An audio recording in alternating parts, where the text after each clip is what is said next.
Vikings sniffing around Travon Walker?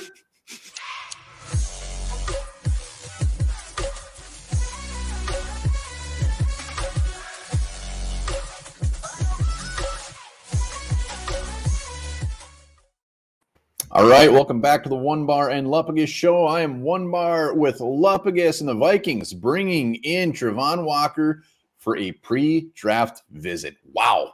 What could this mean? What does this hold for the future of the Vikings in the draft? We'll tell you guys here shortly. Before we do, hey, send in those videos. Your predictions for the Vikings at pick 12. Will it be Travon Walker? I don't know. We need some more. We want to put a hell of a video together. Remember, the winner will get some sweet Onebar and Lupagus swag. Yes, get creative. Do whatever you want. Send that video to onebarlupagus@gmail.com. We'll be putting it in early next week, so we need a bunch. And there's, like we said, the bar is it's a high standard this year. We got it. But let's, speaking of high standard, let's talk about Travon Walker. Multiple reports that he's coming in for a pre-draft visit. And, I mean, so far, the Vikings, the guys they brought in have just been kind of mid-late round guys. And all of a sudden, whammo, Travon Walker. This is the first big one. This is the guy, you see him going 1 overall. To me, this is a little bit crazy to put him over here. And here's the thing with Travon Walker. This is due diligence by the Vikings, right? This doesn't mean they're going to move up into the top 5 to try to get this guy. That doesn't mean like, this is the guy they're targeting by any means. They're just, they're doing their due diligence, see where he could go, because the big knock on this guy is where was the production? We all get he's this athletic freak who can do all these things, tests off the charts, but you didn't see that kind of talent translate to production when he was at Georgia. Yeah, I mean, and I'll give him a little bit of a pass, just the fact because Georgia kind of played him all over the place. They started him at defensive tackle. He was a big boy, then he lost a bunch of weight and put him around. So that definitely put a hamper on his development. But yeah, I mean, the issue with me with Walker is he's a late riser. I never liked those guys anyways. The fact that everybody, after he just blew up the combine, I mean, it took the combine to get this guy that high. And if you have all that athletic ability that you showed at the combine, how come you didn't show it on the field? I mean, why was everybody so surprised at how good this guy did at combine? Well, and especially when you factor in playing on that Georgia defense, that's just loaded with talent on every single level. How do you not have better production if you are this athletic freak? I saw some metric where it was measuring when the snaps he took inside and the production. I can't remember what it was, tackles for a lot, whatever it was, but he was far below Hutchinson and Thibodeau when they both played inside. So it wasn't even close. So to me, this is a guy I realistically think he could actually fall to 12 because there's teams who are going to look at that and say, I'm not taking the rolling the dice on this guy. I'm taking a much more finished product if I have a top 10 pick. So to me, it's not the realm of possibility that he falls to 12. Is it likely? Probably not, but the Vikings need to be ready in case he is on the board at 12.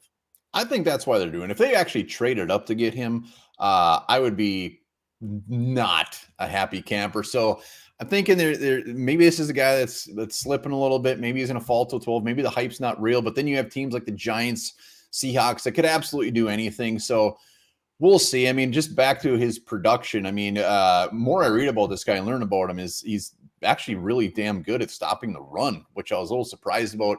And everybody says he's just miles away from being that pass rusher that everybody hopes he can be. So this Travon Walker is a total potential pick, a total boomer bust type pick. An edge rusher scare the living crap out of me when they're boomer bust. I want a more. I'd rather have Jermaine Johnson. Yeah, that edge rusher position is a premium position in the NFL, and you run a 3-4 front, you want as many as you can get. So the Vikings, I think they're looking at this guy, seeing what he actually brings to the table. The other thing, too, is just because they're meeting with him now doesn't mean it's for the draft. Teams want to establish relationships with players. 4 or 5 years down the road, he could be a free agent. If he does pan out, the Vikings can call him, hey, we know that you know this guy a little bit. You want to maybe set some future seeds. It's not just all about now. It's about forming those relationships. I'm sure they talked to him at the combine. So there is already a little bit of that. But again, just get better look and maybe establish something for down the road if you're not able to get him at 12. If you do, wow, you're really thinking out of the box there. You really I'm just saying, it's not. You really want it to be. I want nothing personally. I want nothing to do with Travon Walker at all. Yeah, I honestly wouldn't really be that excited about him at pick 12. So that just shows you my not love for Walker, and maybe he'll end up being maybe in 3 years he'll end up being fantastic. I think he's just a ways away. But on the positive side, if he came in, he's learning for some pretty damn good edge rushers. So, oh, he is. I mean, again, he still has to take that talent, that rare athletic ability, translate it into production, find his role on this defense, wherever that's going to be. So again, you're taking this guy, you're taking him for what he can be, not for what he is. Yeah, and on the flip side of things, a lot of other teams in the top 11 are also bringing him in. I know Washington's bringing him in, so hopefully he wows the pants off of one of these guys. He's off the board, boots somebody back to us. But it'll be interesting to see other guys in the top 15 that they start bringing in, because he's the first one. He's the first one. So let us know below, comments. What do you think about Travon Walker coming in? Get those videos to us, onebarlupagus@gmail.com. Do it right now on your lunch. And while you're doing that, remember this. Last week in Ireland, a woman was hospitalized with extreme stomach pain caused by years of holding in her farts in front of her boyfriend.